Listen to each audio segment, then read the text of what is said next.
চাকরিটা ছেড়ে দাও না দিশা। আমার যা আয় তাতে তাতে আমাদের ভালোভাবেই চলে যাবে। কেন? আমার মা কিনে রাখলেই তো সব সমস্যা মিটে যাবে। মেটে না বিদিশা, মেটে না। বুঝেছি, মাকে আনার কথা বলেছি তো, তাই তুমি নানা রকম যুক্তি দেখাবে। ওহ, আবার অন্যদিকে কথা ঘুরিয়ে নেয়। বিয়ের পরই একটা স্কুলের চাকরি পেয়েছিলাম, তোমার বাবা করতে দেননি। তোর যদি একটা চাকরি হয় তাহলে তুই মেরুদণ্ড সোজা করে চলতে পারবি, আর না হলে আমার মতো চিরকাল পিঠ ঝুঁকে থাকতে হবে। জানি আজকের মায়ের দায়িত্ব অনেক অনেক বেশি। সন্তানকে ভিতরে বাইরে সব দিক দিয়ে রক্ষা করতে হবে আমায়। আমি আরো আরো বেশি উজাড় করে দেব। কি হলো কি? হ্যাঁ বিদিশা,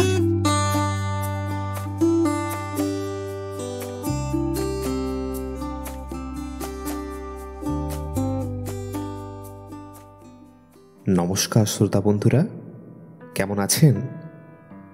গল্প কল্পদ্রুম চ্যানেলে আরও একটা নতুন গল্পে আপনাদেরকে জানাই স্বাগত। এতদিনে নিশ্চয়ই আমাদের চ্যানেলে ভিন্ন ভিন্ন স্বাদে অনেক গল্প শুনেছেন। আমরাও সেই গল্প শোনাতে পেরে আপনাদেরকে ভীষণ আনন্দিত। গল্পগুলো আপনারা আপনাদের পরিচিত বন্ধুবান্ধবদের মধ্যে শেয়ার করছেন তো? হ্যাঁ, আশা করি অবশ্যই করছেন। আর হ্যাঁ, সাবস্ক্রাইব করতে কিন্তু ভুলবেন না, একদম বিনামূল্যে। কিন্তু ভালো সুন্দর অনুগল্প শোনার জন্য সাবস্ক্রাইব করাটা কিন্তু মাস্ট। আর পারলে ইচ্ছে হলে বেল আইকনটাকেও একবার প্রেস করেই দেবেন, ঠিক আছে? তাহলে আসুন আজকের নতুন গল্পে আসা যাক।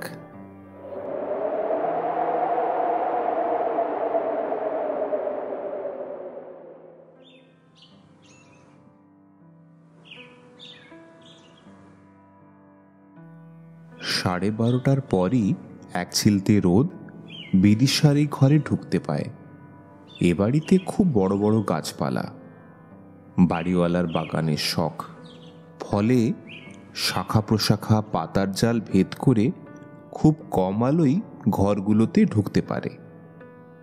বিদিশার তাই এবারে বাড়ি পাল্টানোর ইচ্ছে ছিল, বিশেষ করে তার 2 মাসের মিতিলের জন্য। কিন্তু এ বাজারে সব দিক থেকে অনুকূল বাড়ি পাওয়াও মুশকিল, তাড়াহুড়ো করে খোঁজাও গেল না। তারপর তো মিতিলের জন্মবৃত্তান্ত, বিদিশার জীবন নিয়ে টানাটানি, এক গাদা খরচ। একটা চড়ুই পাখি ফুরুত ফুরুত করে বারবার যাওয়া আসা করছে।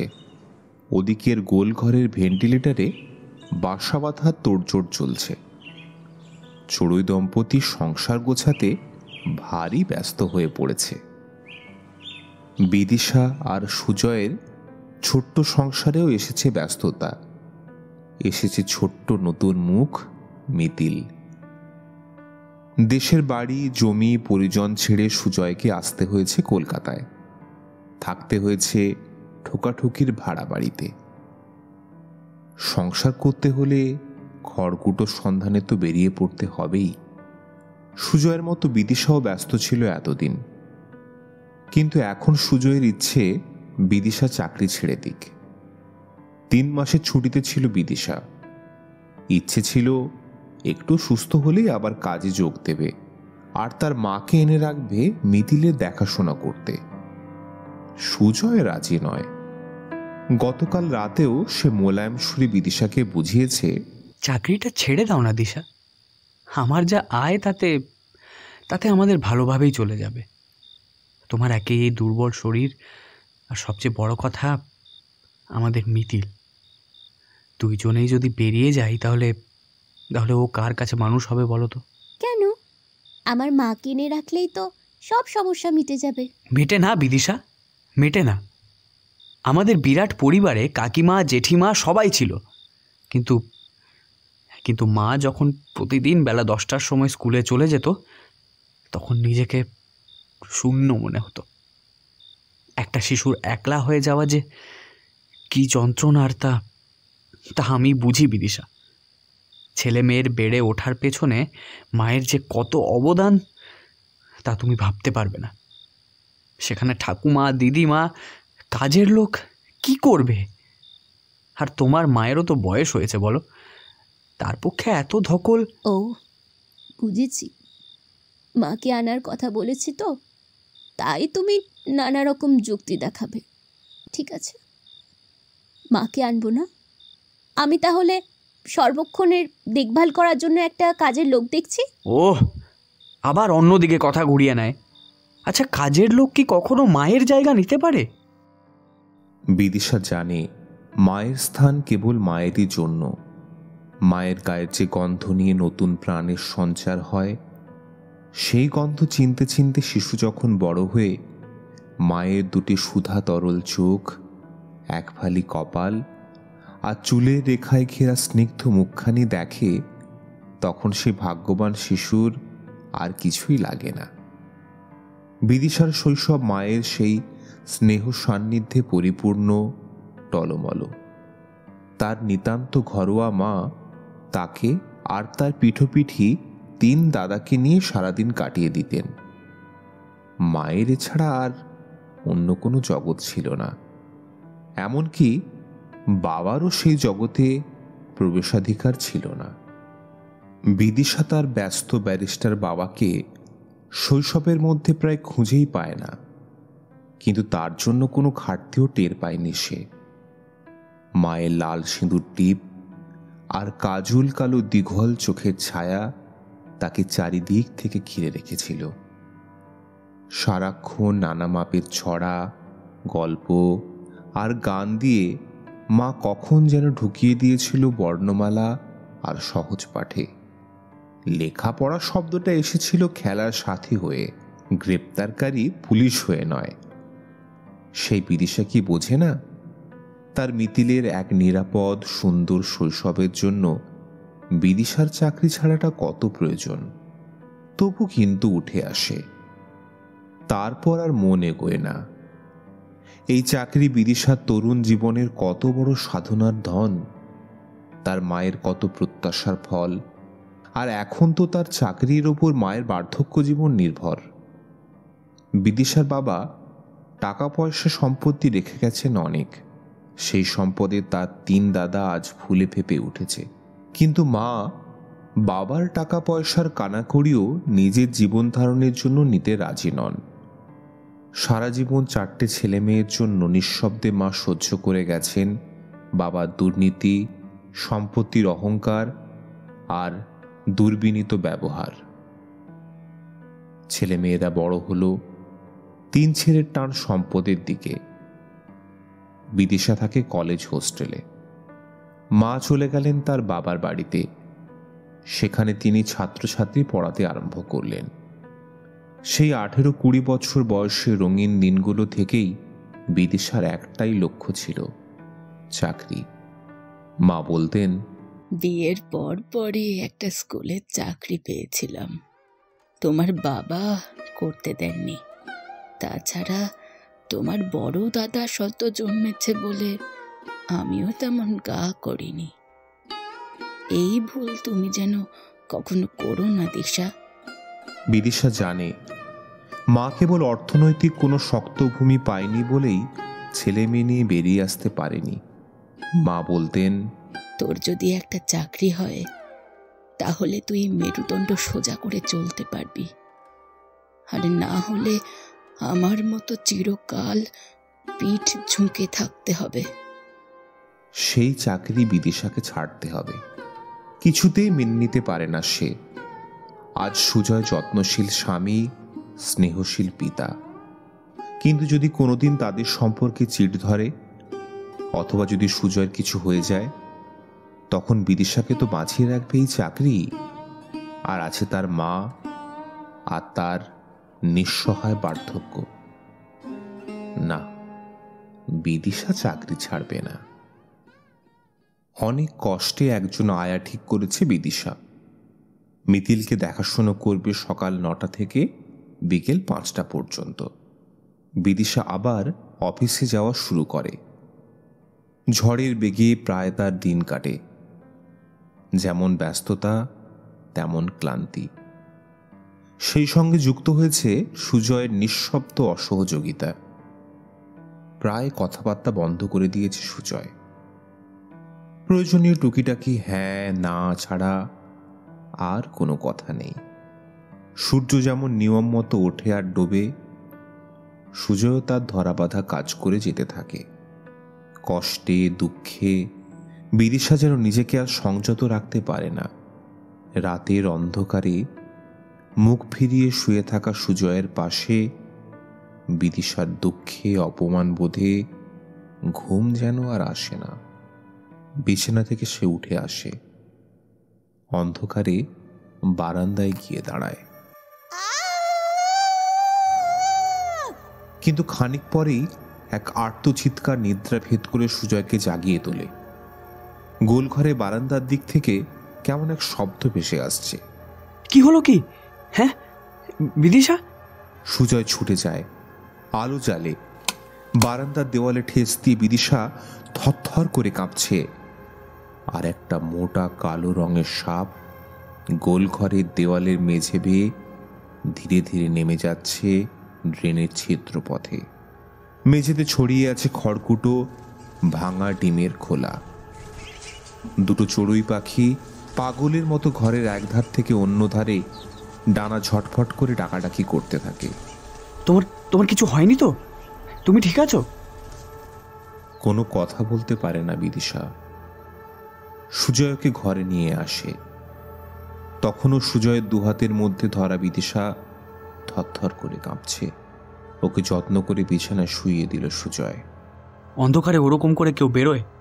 নিশ্চয়ই বিষাক্ত সাপ চড়ুইদের ওপর দিয়ে গেছে। যদি তোমায় কামড়ে দিত? বহুদিন পর আবার সুজয় উত্তপ্ত স্নেহে কাছে টেনে নেয় বিদিশাকে। বিদিশা অস্ফুট গলায় বলে, চড়ুইদের বাসা আজ নষ্ট হয়ে গেল। ওদের সব কটা ডিম ওই সাপটা নষ্ট করে ফেললো। তাহলে দেখো, বাসা শুধু বাঁধলেই হবে না, স্বপ্ন দিয়ে ডিম বা শাবক সৃষ্টি করলেই হবে না। তাকে টিকিয়ে রাখতে আরও কিছু দরকার। আমাদের ছোট্ট বাসার সম্মিলিত স্বপ্ন মিথিলকে সব দিক থেকে নিরাপত্তা দিতে যে তোমার খুব প্রয়োজন বিদিশা। জানি সুজয়, আজকের মায়ের দায়িত্ব অনেক অনেক বেশি। সন্তানকে ভিতরে বাইরে সব দিক দিয়ে রক্ষা করতে হবে আমায়। আমি আরো বেশি উজাড় করে দেব।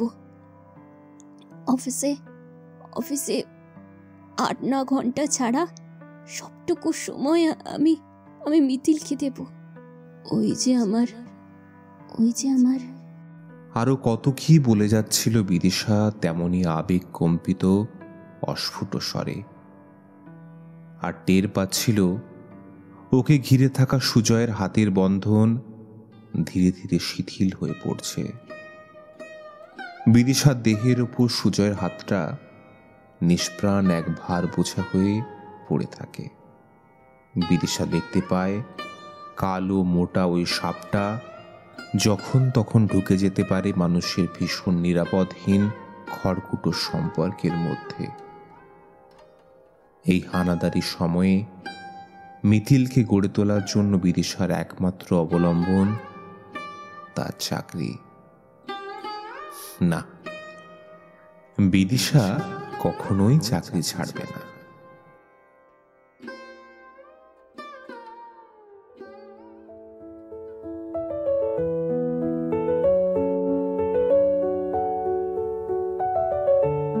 तू जो पास है तो नामुमकिन है आसान, राह खुशियों की ले आए जाने कहाँ।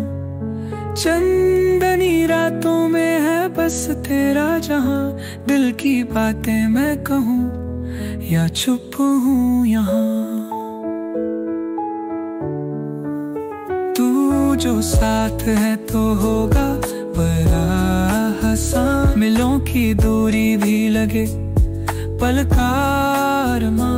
हर घड़ी तू है मेरी आंखों का इंतजार, तेरे बिना अधूरी सब है ये जीने का सार। एक साथ चलना है हमें, एक ही है मंजिल, सपनों से सजाना है अपना ये साय। दिल ने जो वादे किए पूछो उनसे जरा, तेरे बिना अधूरे हैं एक लम्हे भी हमारे जरा।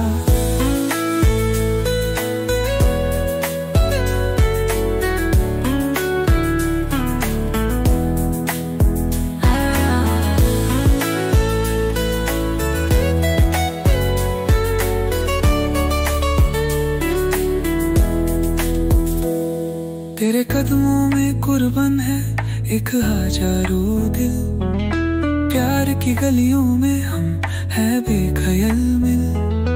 हर सांस पुकारती बस तेरा है नाम, हो तू संग तो हर पल जन्नत का सलाम।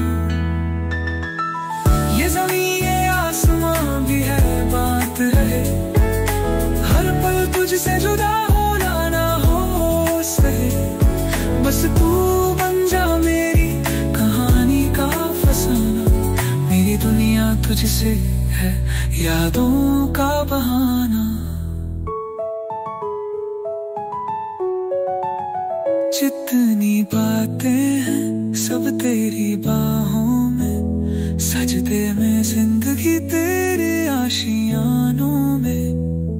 पलकों पे बस तेरा सूरत सजे, दिल की ये बातें आज कुछ बोल दूं खुल के।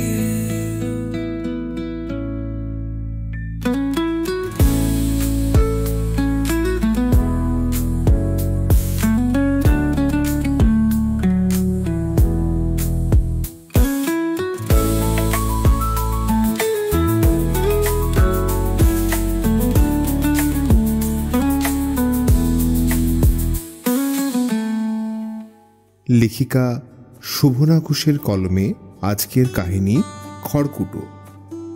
মুখ্য চরিত্রের অভিনয়ে দেবায়ন, শুভস্বপ্না এবং পিয়ালি। গল্পের সূত্রধার, আবহ এবং সামগ্রিক পরিচালনায় আমি সম্য। নমস্কার শ্রোতা বন্ধুরা, গল্পকল্পদ্রুম চ্যানেলের অনুগল্প ও কবিতাগুলি আপনাদের কেমন লাগছে তা অবশ্যই লাইক ও কমেন্ট করে জানান আমাদের।